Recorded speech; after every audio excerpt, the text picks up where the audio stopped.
Ngayon naman, maglalagay na tayo ng pangalan. Personalize na pangalan. Uno, dos. Ito si Dos, oh, makulit. Yan po. Yan. Sa mga followers ko po, sa mga likers, subscribe and like and share. Ito po. Diba? Tawa po. Didikitan natin.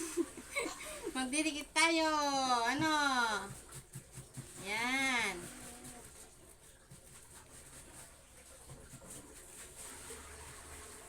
Yan po.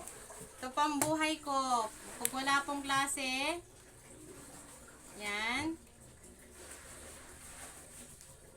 Kailangan pong mag-extra income. Kaya sa mga followers ko, thank you. Yan po.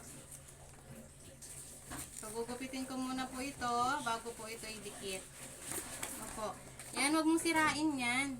Yan. Ito po siya. Ganito po. Medyo labo na po ang mata natin. Yan. Mahirap pong bukain.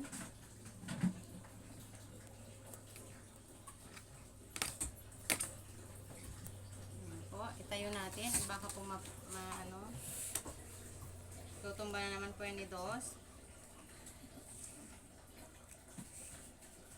Yan po, ito po. Yan. So, yan po. So, didikit ko po dito ngayon para maganda po tingnan yung ating ginawang dishwashing liquid. Yan. Ganyan na po siya after po. Yan po. Yan.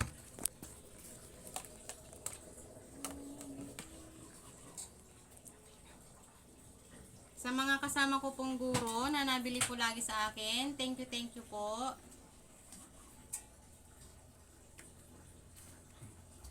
Shout out po kay Sir Ruel Argusino na lagi pong nabili.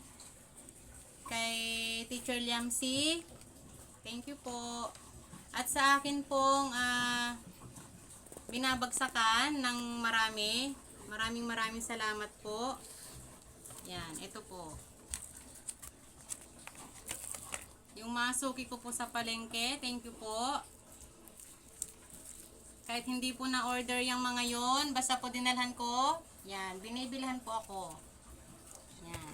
Yan, nakikialam po si Dos.